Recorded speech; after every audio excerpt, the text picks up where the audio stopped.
দেশকে স্বৈরাচার মুক্ত করার লড়াইয়ে ৫ আগস্ট শামিল হয়েছিলেন লাখো ছাত্র জনতা।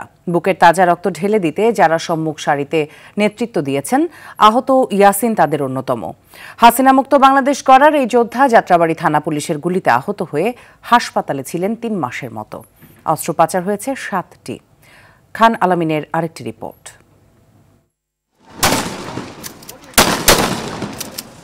রাজধানীর যাত্রাবাড়ী হাসিনা পতন আন্দোলনের শুরু থেকেই এই রণক্ষেত্র পুলিশ ও আওয়ামী সন্ত্রাসীদের বুলেটের আঘাতে রূপ নেয় মৃত্যুপুরীতে।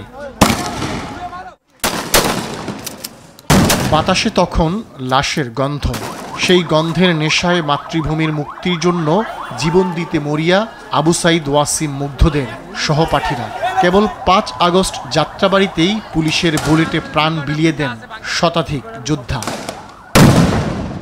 আমি ভেবেছিলাম যে আমি এখান থেকে একটু অগ্রসর হয়ে যদি আমি একটু পিছনে যেতে পারি তাহলে হয়তো আমি একটু নিরাপদ সেফ থাকবো, এবং পরবর্তীতে আমি এখান থেকে সরে আমি এখানে ঠিক এই জায়গাটাতে আসার পরে আমার গায়ে ছিটাগুলি লাগে এবং সাথে সাথেই আমার পিঠ দিয়ে বুলেট একটা ঢুকে এবং আমি এই জায়গাটাতে পড়ে যাই। ইয়াসিন যাত্রাবাড়ী এলাকাতেই থাকেন। বিএনপি পরিবারের এই যুবক ১৭ জুলাই থেকে আন্দোলনের সম্মুখ যোদ্ধা। বেশ কয়েকবারই জীবন মৃত্যুর সন্ধিক্ষণে উপনীত হয়েছেন, তবুও পিছু হটেননি। গুলি লাগার পরও স্বৈরাচার হটানোর নেশা তাকে দিয়েছে বেঁচে থাকার অনুপ্রেরণা। প্রাথমিকভাবে হয়তো আমি ভাবছিলাম আমি আর বাঁচব না, এবং পরবর্তীতে আমি চিন্তা করেছি না, আমাকে বাঁচতে হবে, আমাকে বাংলাদেশের স্বৈরাচার মুক্ত করার জন্য হলো আমাকে বাঁচতে হবে, আমাকে লড়াই চালিয়ে যেতে হবে।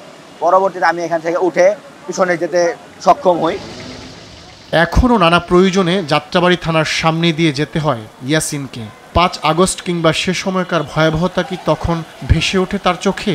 আমার যে যাওয়া আসার পর এই আমার বাসা যেহেতু শনি একটা, আমি যখন এই থানার সামনাসামনি আসি